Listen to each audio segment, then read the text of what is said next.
அன்புநீர்களே, நாம் Iran Israel போர் குறித்து part 4 வரையும் வந்துவிட்டோம்.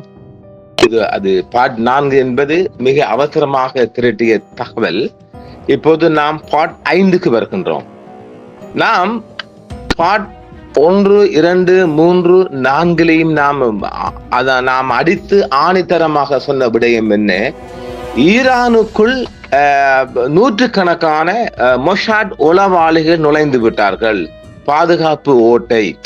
அப்ப உங்களை சுற்றி, நாம் அடிக்கடி சொல்லுவேன், உங்களை சுற்றி மிகப்பெரிய ஒரு ரவுண்ட் கட்டி அடிக்கிறதுக்கு அமெரிக்காவும் நேச நாடுகளும் இஸ்ரேலும் தயார் நிலையில் இருக்கின்ற போது உங்களை நீங்கள் பாதுகாத்துக் கொள்ள வேண்டாமா என்று நாம் அடிக்கடி பாதுகாப்பு ஓட்டை என்று சொன்னோம் இல்லையா? அது இப்போது நாங்கள் பார்ட் 4 தந்த விடயம் என்ன? இந்திய உளவாளிகள் 73 பேர் கைது. இதுதான் நாம் தந்த இது இல்லையா? அங்கு நாம் ஏற்கனவே பார்ட் 2 சொல்லியிருந்தோம், ஒரு ஈரானுக்குள் பல இடங்களில் மொசாட் ஏஜென்ட் இயங்குது என்று. அந்த வகையில் பார்க்கின்ற போது நாம் ஆரம்பத்திலே பார்ட் 2 சொல்லியிருந்தோம், ஒரு அபார்ட்மெண்ட்டுக்கு உள்ளிருந்து ட்ரோன்ஸ்கள் ஈரானுக்குள்ளே இவ்வளவு பெரிய வீக் பாருங்க. அந்த ட்ரோன்ஸ்கள் ஃபேக்டரி ஒன்று மாறி இயங்குது என்று சொல்லி அது பொதுமக்களால் இனங்காணவில்லை. ஈரானுக்குள்ளிருந்து ட்ரோன்ஸ்கள் ஈரான் நாட்டுக்கு எதிராக வருகின்றால் பொதுமக்களால் இனங்காணப்பட்டது. பிந்திய ஒரு தகவலின் படி பார்க்க போனால் இந்திய உளவாளிகளால் முற்றுமுழுதாக செயல்படுகின்றார்கள்.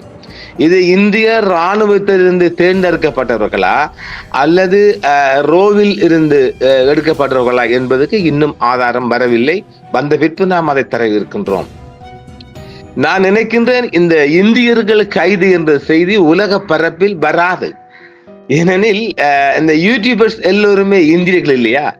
அது மட்டுமல்ல, அங்கிருந்து ஈரானின் அதிகமான தாக்குதல் செய்திகளை ஊடகங்களுக்கு பரப்புவதும் இந்த இந்திய குரூப் தான்.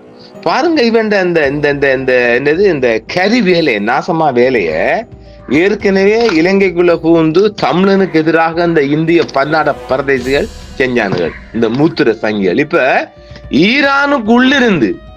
ஈரானுக்குள்ளிருந்து இப்போது ஒரு பிந்திய தகவல் படி பார்க்க போனால் நாம் 100 சொன்ன இல்லை, 200க்கு மேற்பட்டவர்கள் ஈரானுக்குள் பல இடங்களில் இருக்கின்றார்களாம். அதாவது ஈரானுக்குள்ள இந்த லேபர் ஐட்டமான வேலை, இந்த லேபர் தரமான, இந்த லேபருக்குரிய வேலைகள், தேர்ட் கிளாஸ், இந்த முனிசிபல் வேலைகள். இப்ப ஜப்பானுக்குள்ள மிக கூடுதலாக ஈரானியர்கள் இந்த லேபர்ஸ் எல்லாம் பார்ப்போம், ஈரானியர்கள். அதனால குறித்து வைத்துக் கொள்ளுங்க. அதே போன்று இந்த உளவாளிகள், அது இன்னும் உறுதியாகப்படவில்லை, இவர்கள் இந்திய இராணுவ தரப்பினரா அல்லது ரோ தரப்பினரா என்று காட்டவில்லை. ஆனால் தரமாக பயிற்றப்பட்டவர்கள். அப்படியால இராணுவத்துக்குள்ள இருந்தா நாங்க தேர்ந்தெடுக்கப்பட்டிருக்கோம். பணம் ஒரு பக்கம் இருந்தாலும் இராணுவத்துக்கு உள்ளிருந்தால் அது இஸ்ரேலுக்கு இந்தியா செய்யும் பாரிய உதவி. இப்ப இலங்கைக்கு கொடுத்தாங்க இல்லையா? இலங்கை முல்லைத்தீவு பக்கம் எல்லாம், இலங்கையின் வடகிழக்கில் இந்தியா ஏகப்பட்ட உதவிகளை இலங்கைக்கு வழங்குச்சு இல்லையா? காசு பணத்துக்காக கொடுக்கலையே. இது ஒரு தனிப்பட்ட நகர் என்றால் மாத்திரம்தான் நாங்கள் பணம் என்று பார்க்கலாம். இல்லை, இது இராணுவ ரீதியாக இஸ்ரேலுக்கு இந்தியா செய்கின்ற மிகப்பெரிய உதவி. இதுங்க பாத்தீங்கன்னா இராணுவம் என்ன நண்பேண்டா அந்த உதவியா மாதிரி எடுத்துக்கொள்ளுங்க. அந்த வகையில தான் இந்த 73 பேரும் வெவ்வேறு இடங்களில் கட்டமாக, அதாவது என்ன சொல்றது, ஷோட் செய்யப்பட்டு விசாரிக்கப்படுகின்றார்கள். யார் யார் எங்கு இருக்கின்றார்கள் என்று விசாரிக்கப்பட்டு வருகின்றார்கள். நேற்று முதல் ஈரானுக்குள் இந்த பரபரப்பு செய்திகள் எந்த ஒரு ஊடகமும் இதுவரையும் வெளியாக்கவில்லையா? வெளியாக்க மாட்டானுங்கள். ஏனென்றால் இந்தியாவுக்குள்ள இருக்கிற ஊடகம் எல்லாம் இது எப்படி வெளியாக்குவாங்க? இது இந்தியாவுக்கு எதிரான செய்தி இல்லையா? இராணுவ தரப்பாகத்தான் நாங்கள் அதை வைக்கின்றோம். அடுத்தது இந்தியாவுக்குள் இந்த விஞ்ஞானிகள் மீதான, அது விளையாடி விஞ்ஞானிகள் பாவிக்கின்ற கார்கள் எல்லாம் வெடிக்கின்றது. ஒரே நேரங்களில் வெடிக்கின்றது என்றால் அதற்கும் இந்த இந்திய உளவாளிகள் தான் முழு காரணம். அடுத்து நாம் ஏற்கனவே சொல்லியிருந்தோம் இல்லையா? இந்த ஈரானுக்குள் அவங்களோட பாதுகாப்பு, அவங்களோட டிஃபென்ஸ் சிஸ்டம் எல்லாம் செயலுக்கப்பட்டிருக்கிறது. அதுக்கும் இந்த உளவாளிகள் தான் காரணம். இன்னும் அவங்களோட பணி முடியலையே. இப்போது ஈரானிய சிப்ளின் லீடர் சுப்ரீம் லீடர், அந்த தலைமை தலைவர் அப்படி பார்க்கலாமா? அதாவது அலி கமனி 80 வயது முதியவர் இல்லையா, அவர் தான் இப்ப சபதம் எடுத்தியார். அவரை குறிவைக்கப்பட்டு 50க்கு மேற்பட்ட உளவாளிகள் களமிறக்கம் எங்க ஈரானுக்குள்ளே. ஆக ஈரான் பாதுகாப்பு ஓட்டன்னு சொல்லாதான் சங்கிகளுக்கு பிடிக்காம எங்களுக்கு எதிராக அம்படிக்கிற இந்த மூத்திர சங்கிகளுக்கு தெரியும் அங்க அந்த ஈரானுக்குள் இந்திய உளவாளிகள் இருக்கிறாங்கன்னு. இந்த மூத்திர சங்கிகளுக்கும் இந்த மாட்டு மூத்திர சங்கிகள் ஊடகங்களுக்கும் தெரியும். அதைத்தான் நாங்க வச்சுக்கிட்டு அதுக்கும் ஒரு அணி எங்குதான் எப்படி அதை முறியடிக்கிறதுக்கு இப்ப நாம சொல்லிப்பட்டோம் இல்ல, இனி எந்த வகையில் வருதுன்னு பார்க்கலாம். ஆக ஈரானுக்கு எதிராக மொசாட் துணையுடன் இந்திய ராணுவ தரப்பாத்தான் இதை நாங்கள் பார்க்கின்றோம். எந்த எல்லைக்கு நாங்கள் போக ரெடியா இருக்கிறோம். இது ஈரானுக்குள்ளிருந்து கிடைக்கப்பட்ட தகவலா? ஈரானுக்கு உள்ளங்கிறதுல ஆங்கில ஊடகம் ஒன்று மிகவும் இரகசியமாக லீக் ஆக்கப்பட்ட செய்திகள். நான் நினைக்கிறேன் இந்திய யூடியூபர் சொல்லுவாங்களா எனக்கு தெரியல. அநேகமாக ஒரு நீதி நியாயமான ஊடகர்கள் என்றால் இந்த சம்பவத்தை எமக்கு பின்பாடு அவங்க உளவி எடுத்து அதை பத்தி கொடுக்க வேண்டிய தேவை அவங்களுக்கு இருக்கின்றது. எல்லோரும் இஸ்ரவேலுக்காக வேலை பார்க்கறாங்க தான் அதிகமாக. நாங்கள் உள்ளத்தை உள்ளபடி சொல்லுகின்றோம். ஏனெனில் நடக்கிறத மாத்திரம் நாம் சொல்லலாம்.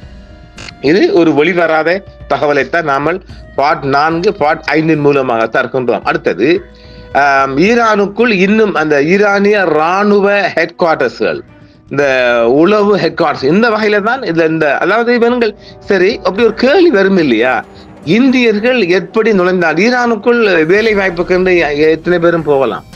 அங்க சில கம்பெனிகளில் வேலை பார்க்கனாலே பாருங்க, ஒரு ஃபேக்டரி எங்க இருக்குது, எந்த ஃபேக்டரி? Drones factory. இது நாங்கள் ஏற்கனவே பார்ட் 2ல தந்திருக்கிறோம்.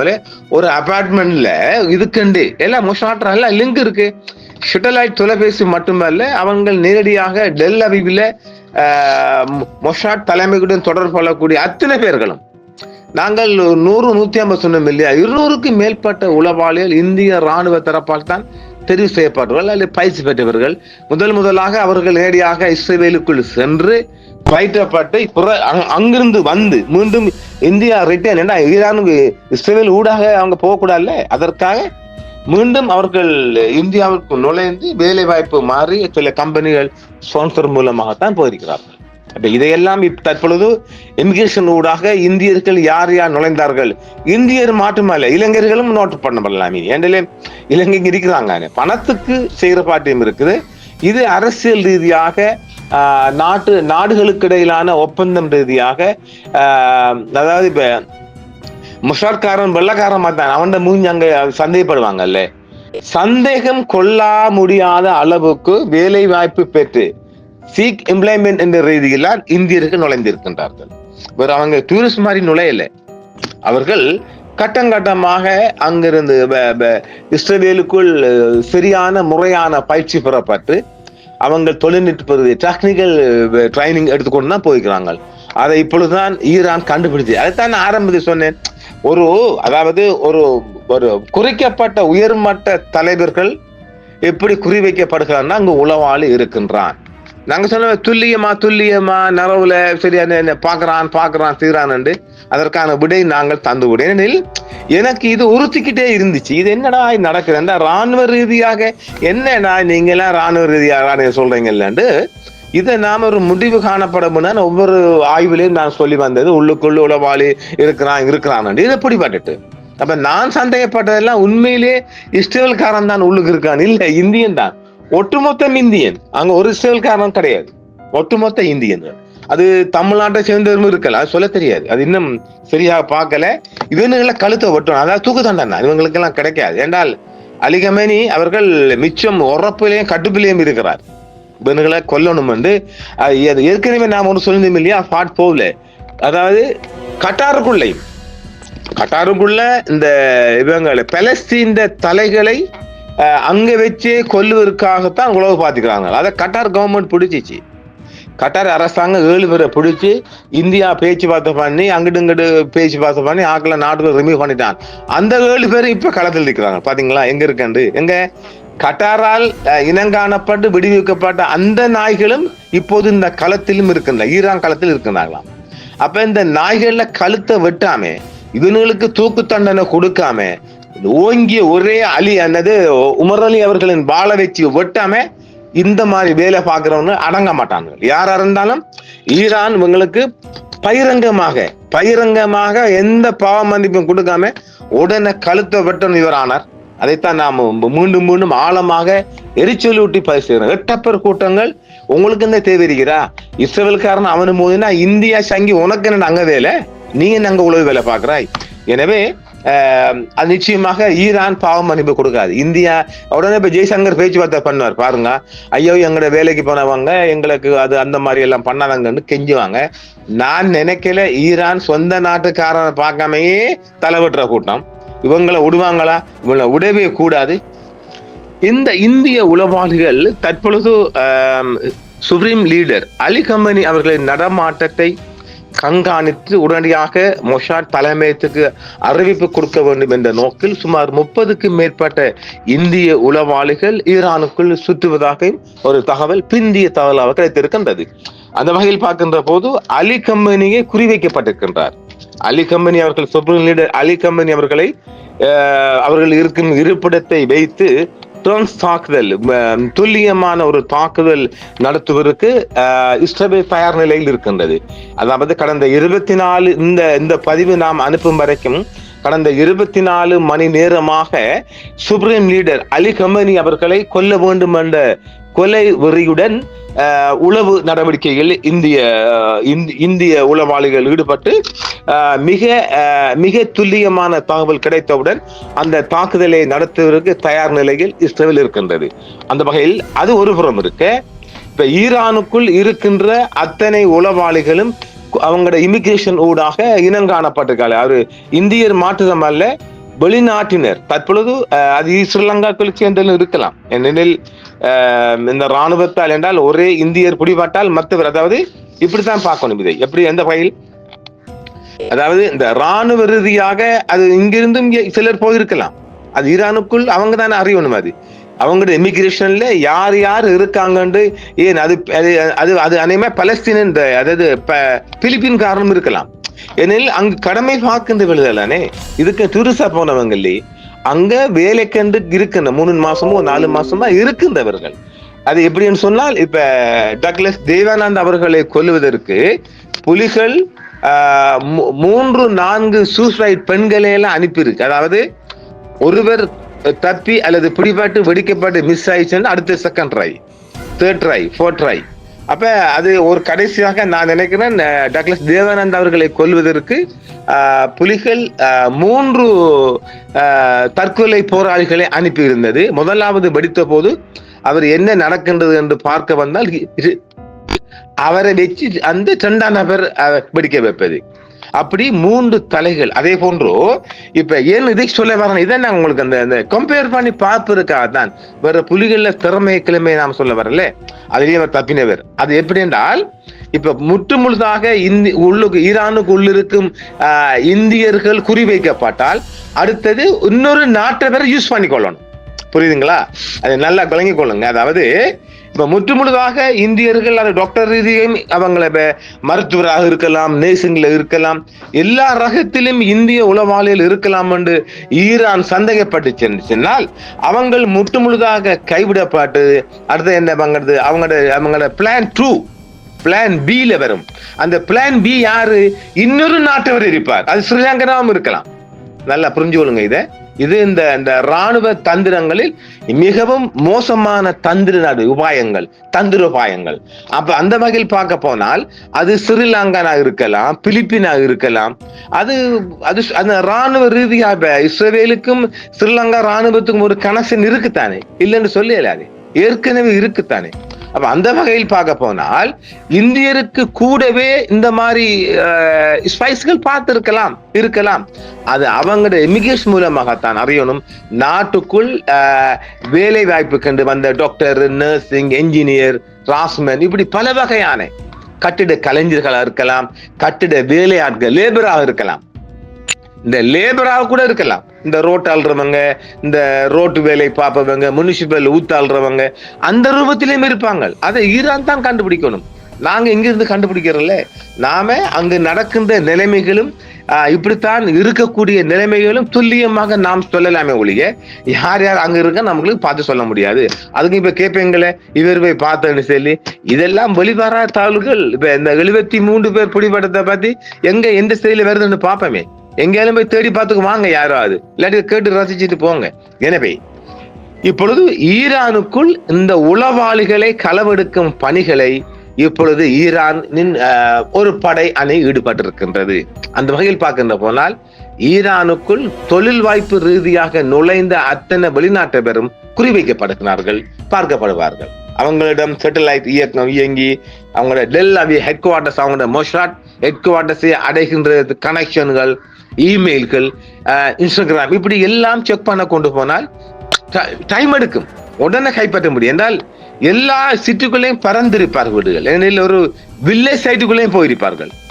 அவர்களுக்கு என்ன வில்லேஜ் சைட்ல போயிருந்துகிட்டு அங்கிருந்து, அதாவது சிட்டிக்கும் வில்லேஜுக்கும் ஒரு கனெக்ஷன் கொடுத்து, அதாவது ஒருவர் இந்த மும்மூர்த்தி, அதாவது முக்கோண வடிவத்தில் உளவு பார்ப்பது. இதை நாங்கள் சொல்ல போனால் ராணுவ ரீதியாக முக்கோண வடிவத்தில் உளவு பார்ப்பு. உதாரணமாக இப்ப கொழும்பில் ஒருவருக்கு யாழ்ப்பாணத்தில் இருந்து ஒரு தகவல் கொடுக்கணும் என்றால் நேர கொடுக்காம மட்டக்களப்புக்கு எடுக்கிறது. புரியுதுங்களா? அப்ப எங்க கனெக்ஷன் வருகிறது? கலம்பு, யாழ்ப்பாணம், மட்டக்களப்பு. அது நாங்கள் இதை முக்கோண வடிவ உளவு என்று சொல்லுவோம். அந்த வகையில் தான் இந்த உளவு வேலைகள் ஈரானுக்குள் இப்பொழுது நடைபெற்று கொண்டிருக்கிறது. முக்கோணம், அதே மாதிரி பாக்ஸ் வடிவமும் இருக்குது. இந்த ராணுவ ரீதியான உளவுகள் இருக்கு இல்லையா, அது பாக்ஸ் வடிவம் 4 பேர் இயங்குவாங்க என்றால் அவன் நேர இப்ப உதாரணமாக இந்த முதலாம் நபர் பேருக்கு போற தகவல்கள் எங்களுக்கு கிடைக்கும் குறிவைக்கப்பட்டால் அப்ப 1 2 அதாவது என்ன பிளான் 1 2 3 4 அப்ப அந்த 1ம் 2வும் கவனிக்கப்பட்டால் திருக்கிட்டு அந்த தகவல் இருக்கணும். அவரும் குறிவைக்கப்பட்டால் அந்த பிளான் 4 கிட்ட இருக்கணும். இதெல்லாம் இந்த ராணுவ ரீதியாக கிடைக்கப்படுகின்ற தகவல்கள். ராணுவ ரீதியாக நடைபெறக்கூடிய இந்த உளவு நடவடிக்கைகளை பத்தி உங்களுக்கு தந்திருக்கின்ற. அதாவது இதுவரைக்கும் இந்த ஈரானுக்குள்ளிருந்து இயங்குகின்ற உளவாளிகளின் பெயரில் அல்லது உளவாளிகளின் துல்லியமான தகவலின் அடிப்படையில் இதுவரைக்கும் ஈரானுக்குள் சுமார் 25 விஐபிகளின் உயர் ரக கார்கள் வெடித்துள்ளது. அதில் ராணுவ தளபதிகள், சயின்டிஸ்ட்கள் என்று இது இன்னும் முடியவில்லை. அதாவது சரியாக சொல்ல போனால் இந்த இந்திய மொஷாட்டின் உளவு ஏஜென்ட்களின் பணிகள் இன்னும் முடியவில்லை. அவர்கள பணி உள்ளுக்கு இன்னும் இருக்கின்றது.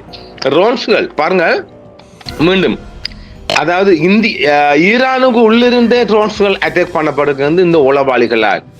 ஈரானுக்கு பெருத்த சேதம் என்பது இஸ்ரேல் மேற்கொள்கின்ற தாக்குதல் அல்ல, ஆனால் இந்த மொசாட் உளவாளிகள் கொடுக்கின்ற தகவலின் பேரில் தாக்கப்படுகின்ற துல்லியமான தாக்குதல் மூலமாகத்தான் ஈரான் மிகப்பெரிய பேரழிவை சந்தித்துக் கொண்டிருக்கின்றது என்பதையும் நாம் தகவலாக தருகின்றோம். அடுத்த கட்டமாக தற்பொழுது வரையும் அந்த ஹைவா துறைமுகத்தில் பற்றி எரியுது இல்லையா, அது இன்னும் தொடர்ந்து, அதாவது இஸ்ரேலின் ஹைவா ஹாபர் இன்னும் எரிந்து கொண்டிருக்கிறது. அது ஒயில் வளம் கொண்டது. அதாவது இஸ்ரேலுக்கு தேவையான ஸ்டாக் ஆயில், இதை சரியாக சொல்ல போனால் இலங்கையில் சைனா பேயில் பெரிய வளங்கள் இருக்கின்றது. அந்த மாதிரி ஒரு வளங்கள் எனக்கு அறிந்துதான் நான் சொல்லலாம். சீனாகுடாவில் மிகப்பெரிய ஆயில் ரிசோர்ஸ் ஸ்டாக் பண்ணக்கூடிய இடம் இருக்கு இல்லையா, அதே போன்றுதான் இஸ்ரேலுக்கு தேவையான முற்றுமுழுதான கச்சா, டீசல், ஆயில் எல்லாம் ஸ்டாக் பண்ணக்கூடிய ஒரு மிகப்பெரிய வலிமை கொண்ட இடம்தான் ஹைவா ஹாபர். அந்த ஹைவா ஹாபர் தற்பொழுதும் 24 மணி நேரம் கடந்தும் எரிந்து கொண்டிருக்கின்றது என்றால் அதை அவர்கள் தீயை அணைக்க முடியவில்லை என்று அர்த்தம். அதே போன்றுதான் தெஹ்ரானில் அவங்களோட கச்சா எண்ணெய் கோயில் கொண்ட ஈரானின் தெஹ்ரான் சிட்டியில் 3 இடங்களிலும் இன்னும் தீவிட்டு, அதாவது கொழுந்து விட்டு இருந்து கொண்டிருக்கின்றது. இந்த தாக்குதலுக்கான முழு காரணம், அதாவது தெஹ்ரானில் ஈரானின் 3 ஒயில் கிடங்குகள் பற்றி எரிகிறதால் அதற்கான முழு காரணம் மொசாட்டின் உளவாளிகள். யார் இந்த உளவாளிகள்? இந்திய உளவாளிகள். இதுவரைக்கும் இந்த இந்திய உளவாளியை பற்றி இவனுமே வாய் துறக்கலையே, எந்த யூடியூபுக்கான சொல்லையே, அத்தனை பேரும் சங்கிகள். எனவே இன்றும் நாம் அவசரமாக மற்றொரு 6வது வீடியோவில் சந்திப்போமா? நன்றி நேயர்களே. என்றும் உங்களுடன் சன்ரைஸ் இந்தியா டிவி சப்ஸ்கிரைப் பண்ணுங்கள், பெல் பட்டனையும் கிளிக் செய்யுங்கள். உங்கள் ஆதரவே எங்கள் சேவை. ஆதரவு தாருங்கள், அரவணைப்போம். மறக்காம சர்ப்ரைஸ் பண்ணுங்க. தேங்க்யூ.